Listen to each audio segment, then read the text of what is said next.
Good morning. Friday morning before Christmas. Did you think this year was ever going to end, or was it one of those years that you wished had never ended? For me, I think that this year has been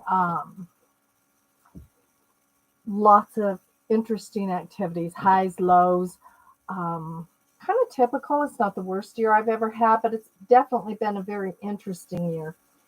And of course, I published my book, Mastering Metaphysics, The Essential Foundations and Principles.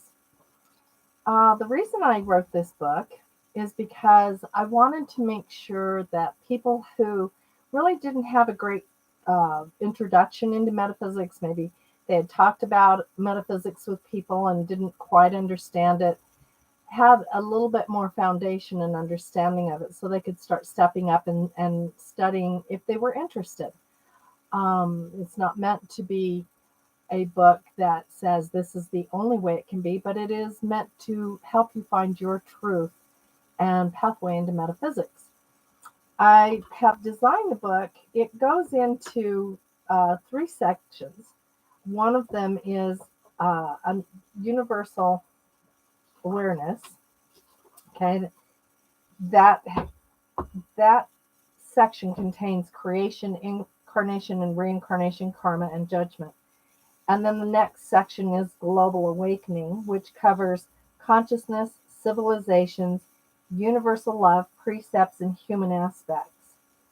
And the last section is self-activation. How do we bring it? So it goes from out there, how the universe is kind of an intro into how it works with us, into what we're doing globally and how we interact with metaphysics on a global level, into self-activation, which covers our connections to angels, spirit teachers, guides, and guardians, prayer, our spirit gifts, and chakras.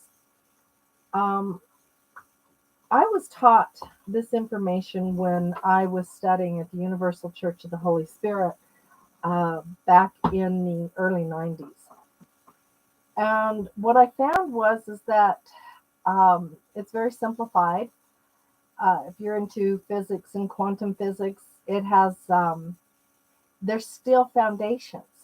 So if you have a great foundation where it gets you kind of thinking, then you start finding your truth as you wind your way up to the higher connections and the higher knowledge.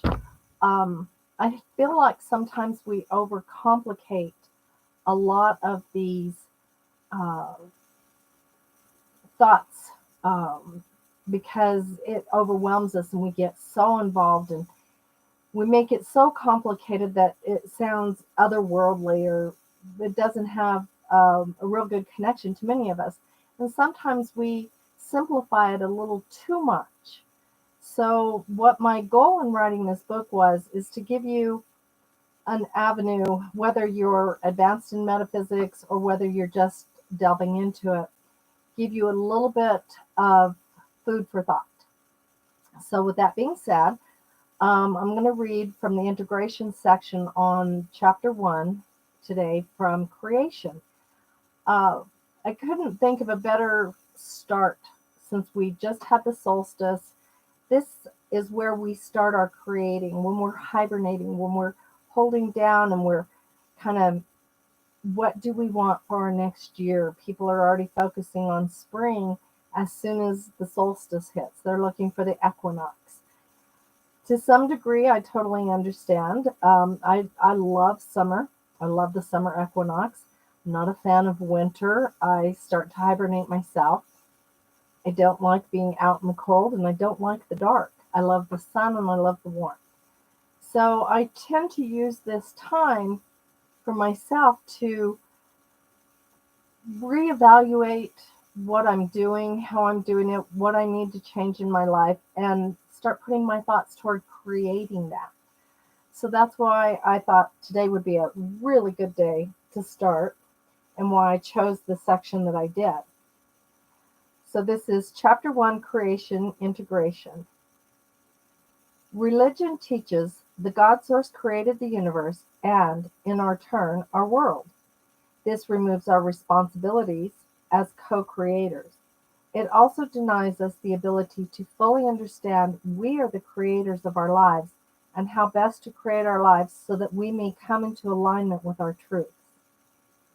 This removes our accountability for creating drama, which is the result of negative emotions expressed through ego.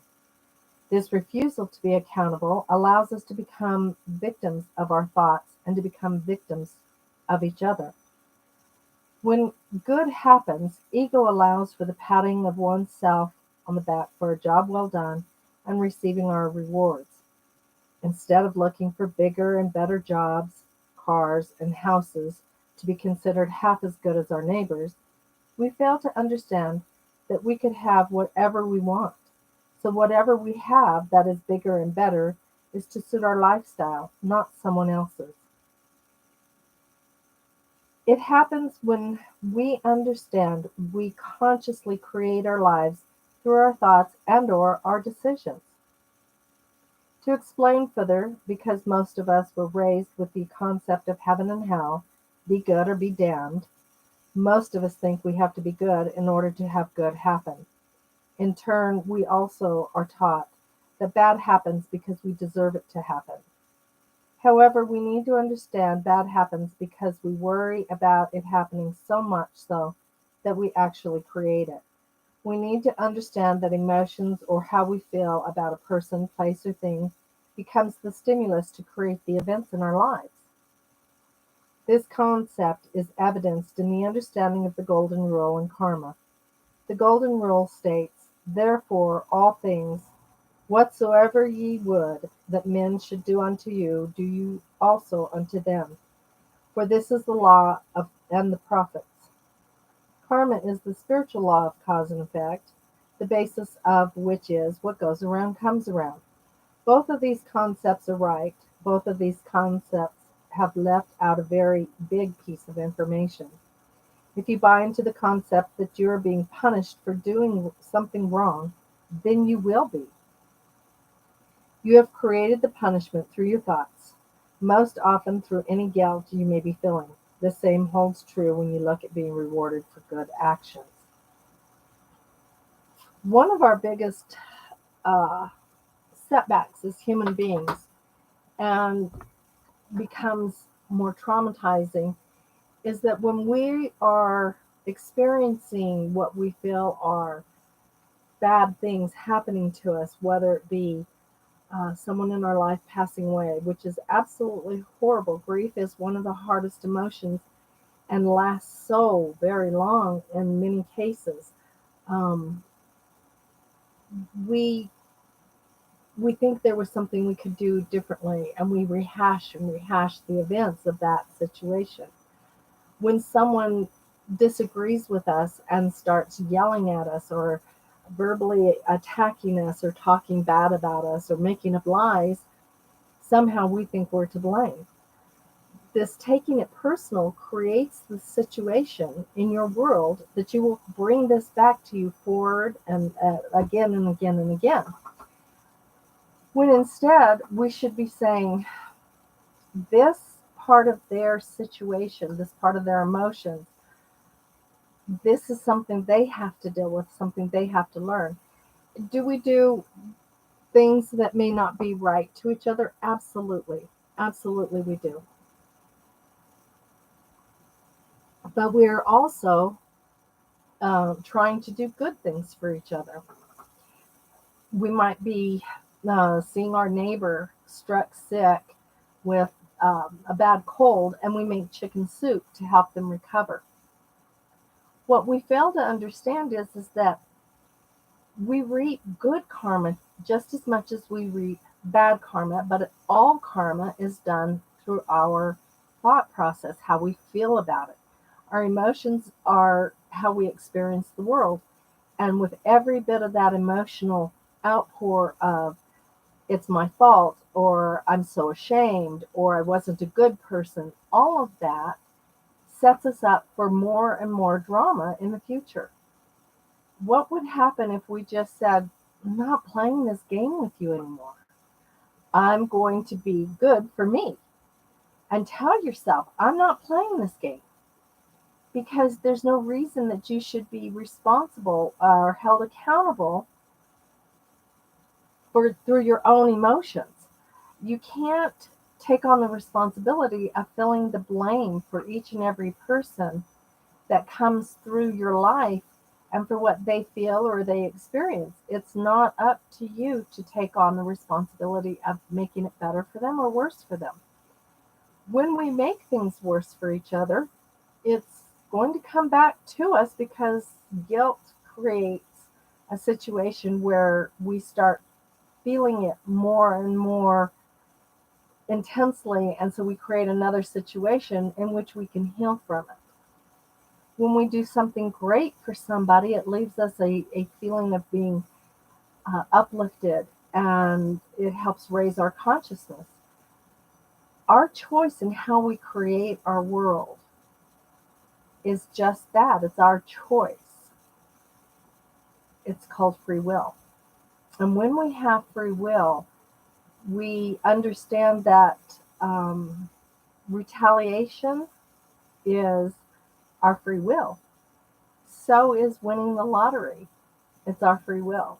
You have to play it. You have to buy the ticket so that you can win the lottery. But it's also having the ability to receive. I mean, you don't have to win an ungodly amount to win the lottery. You can win $100. Any one of us could use $100 right now. Abundance is there. But as long as you create the concept of I can't afford or I don't have, then you have created lack in your life. So it's your free will that steps in that says, I have abundance. I am filled with unconditional love. I have unconditional love for everyone. It's a situation that I think that we forget that it's not anybody else's responsibility, it's ours. Our responsibility to our children is to teach them to be effective in being accountable so that they can make correct choices and decisions for their life. So they think positive. It's important that we feed ourselves healthy food so that we have a clear mind. The other thing that I think is really a problem in our world is that we forget that we need to exercise and activate our third eye sense, our connection, our crown chakra, our connection to higher source, to our higher self. And we forget to exercise those two chakras. Everybody's worried about being grounded, so they carry their stones, hematite or whatever it is that grounds them. They worry about the third chakra because the third chakra creates fear, and they can get that activated and create anxiety. But we often forget that one of our biggest tools is our third eye. Now, there's something that I teach when I'm working with people in class, and that's how to activate their third eye. It's really easy. You sit and you say 20, 30 times a day, I am activating my third eye. I am creating an active receptive condition in my third eye. Now, the key word there is I am activating, I am creating. See, I'm creating. And creation is more than just how we came to the earth plane, although that's in the book as well. But we're creating our gifts of spirit. We are creating our love for each other. We are creating our own abundance. So activating your third eye, you start to use your intuition to guide you to higher source. It's real easy to say, oh, I need to connect to the unconditional love. But if you're not in touch with your higher tuition, you're going to maybe bring forth people who are going to teach you need to heal the heart. So if you activate your third eye, you perceive these people, and then you can go, oh, no, too much drama. I'm going to let you go. I'm going to wish you much love, much blessings, but I don't want to learn by drama anymore. I am creating a life where I learn through unconditional love. Now, when you're doing this, activating your third eye, don't do this before bed. Use the phrase, I'm activating my third eye. I am creating a passive receptive condition in my third eye. The reason that you do that, When I first learned this, it was really, I was had some wicked dreams that night. And I thought, well, I wonder why I had such active dreams. I mean, oh my gosh, the colors, everything was vibrant and it was intense. It wasn't a restless sleep, but it wasn't a peaceful sleep. It was more of a very active, kind of like a good game of basketball. Um, and so I learned that if you create at night, you want to create a passive receptive, which means it comes a little more gentle. So you can do it in the morning to activate your third eye for the day, um, or you can do it at night through a passive receptive so that you can do vivid dreaming, prophetic dreaming, doing the things that we need to do to create a better path for our own intuition to be activated. We have 7 chakras and they each have their own place. That's also in the book. We'll get to that later on, but every one of our chakras has a personality trait. And when your third eye is not active, then that connection to your higher consciousness, that connection to your spiritual intuition is hindered. It's not completely shut unless you're angry or have no belief system other than something that somebody gave you that doesn't feel comfortable. Maybe it was through a church. It's our knowing, and that's what our third eye is about. It's our inner knowing, and it helps us create a more peaceful existence. And also, once we work at that peaceful existence, we bring forth some amazing people into our lives, people that we want to honor and respect, and people that will honor and respect us. It's funny, I hear a lot of times, oh, I want my soulmate. And I said, well, how many times have you been married? And this came from a sibling of mine. I won't say her name. She says, well, I've been married 4 times. And I said, weren't they all your soulmates? I mean, that's what I'd heard. They were all her soulmates. And she says, oh, hush, I was wrong. And it's like, because you're not creating a space in which you can bring forth the person who is on the same vibration as you. When you bring forth something that is not holding the same vibration as you, it creates drama.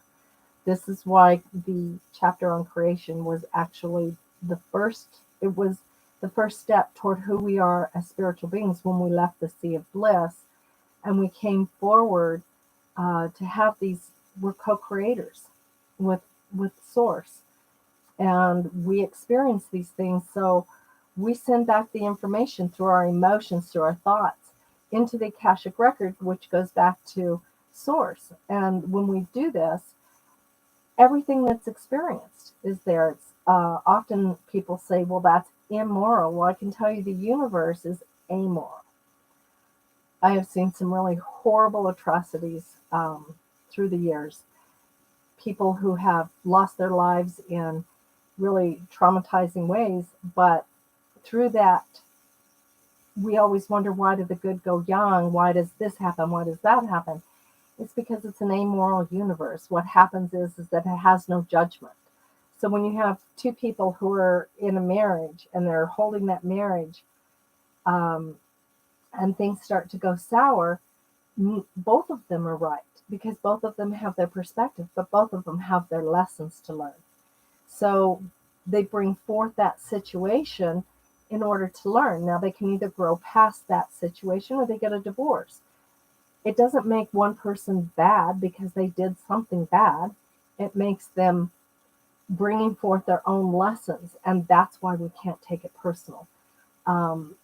It's not easy because we're in 3D and we have egos, but we have to let go of the ego and say, you know what? I mean, it's like how I feel toward my ex-husband. He's not a bad person. There's some things that I didn't like that he did, but he's not a bad person, and I don't wish him ill, and I don't hate him. I think that he just lived his life differently than I, and it was time for us to part. It was hard getting that divorce. I was young, he was young, and I don't think he fully understood that I needed something different than what he was wanting to live as.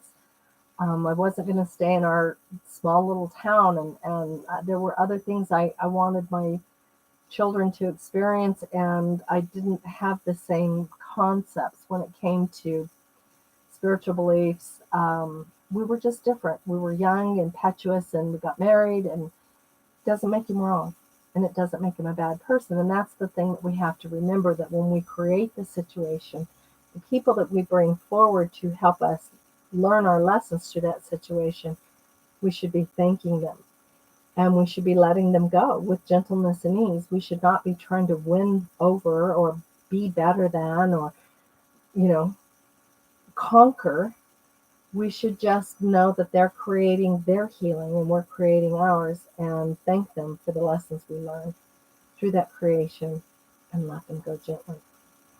So with that, I hope you enjoyed that little bit. Next Friday, I'll be back. We will be talking on incarnation and reincarnation. I hope you enjoyed it. If you're interested in the book, it's on Amazon through Kindle Unlimited, and also in paperback form. I hope you enjoyed. It's been a great day, and I wish you a very merry, merry holiday. Good luck, and I'll see you next Friday. Bye now.